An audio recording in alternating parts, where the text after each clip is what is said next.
आमच्या या नवरीबाई हळदीमध्ये इतक्या गोड दिसत होत्या की त्या सेंटर ऑफ अट्रॅक्शनच होत्या आणि त्याबरोबर आमचं हे पिल्लू देखील होतं.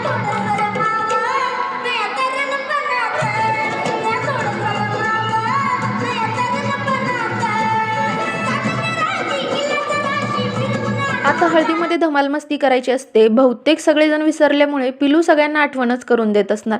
तोपर्यंत इकडे मस्त असं डेकोरेशन झालं.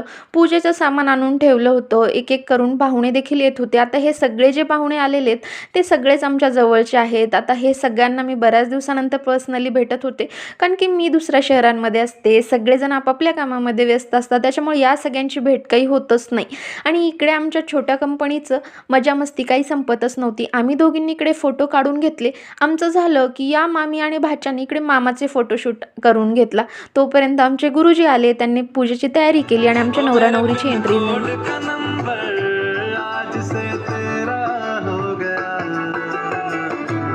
आणि खरंच आमची नवरीबाई इतकी सुंदर दिसत होती की नवरदेवाचे विधी करेपर्यंत आम्ही तिचे फोटो व्हिडिओ काढून घेतले, तिच्यासोबत फोटो काढले.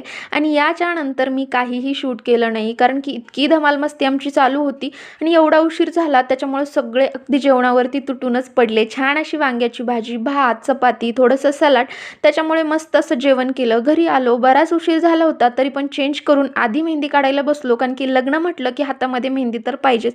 तर तुम्हाला माझा व्हिडिओ कसा वाटला कमेंट करून सांगा आणि असे छान छान व्हिडिओ बघायला चॅनलला सबस्क्राईब करा. चला बाय.